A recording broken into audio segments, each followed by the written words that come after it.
சிலருக்கு என்ன இருக்குமானால், நான் எத்தனை வருடம் உயிரோடு கூட வாழப்போகிறேன், எத்தனை காலம்தான் எனக்கு இருக்க போகிறது, இப்பொழுதே என்னுடைய சரீரத்தில் பலவீனம் வந்துவிட்டது, சீக்கிரமாக மரித்தால் நலமாக இருக்குமே என்று சொல்லி ஒரு சிலர்கள் நினைப்பார்கள். ஒரு சிலர், ஐயோ என்னுடைய நாட்கள் முடிய போகிறதே, நான் என்னுடைய வாழ்க்கைகள் எல்லாம் நான் வாழ்வதற்கு வாய்ப்பே இல்லை, அவ்வளவுதான், இனி இவ்வளவுதான் என்னுடைய நாட்கள், என்னால் அவ்வளவுதான் வாழ முடியும் என்று சொல்லி பலர் நினைப்பதுண்டு. இங்கே ஆதியாகமம் 50ஆம் அதிகாரம் 23வது வசனத்தில் யோசேப்பை குறித்து பார்க்கிறோம். யோசேப்பு எப்ராயிமுக்கு பிறந்த 3ஆம் தலைமுறை பிள்ளைகளையும் கண்டானா.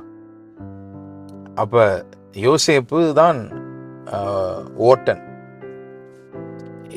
என்கிறதான அந்த அந்த அந்த பதவிக்கு வருகிறார்.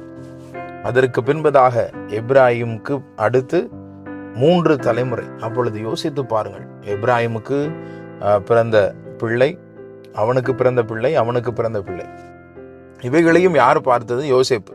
மனாசேயின் குமாரனுடைய 2 தலைமுறைகளை அவர் பார்க்கிறார். எவ்வளவு பெரிய ஆசீர்வாதம் பாருங்கள். பிரியமான தேவனுடைய பிள்ளைகளே, நம்முடைய நாட்கள் ஆண்டவருடைய கரத்தில் இருக்கிறது.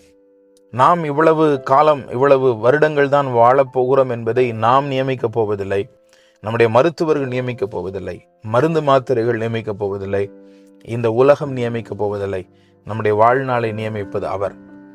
என்ன பலவீனம் வந்தாலும், என்ன பலவீனம் இல்லாவிட்டாலும், எப்படிப்பட்ட சூழ்நிலையில் நாம் இருந்தாலும், நலமான சூழ்நிலையோ அல்லது வியாதி மிகுந்த சூழ்நிலையோ, நமக்கு பாதகமான சூழ்நிலை எப்படிப்பட்டதாக இருந்தாலும், நமக்கு வாழ்நாளை நியமித்து வைத்திருக்கிறார் அவர்.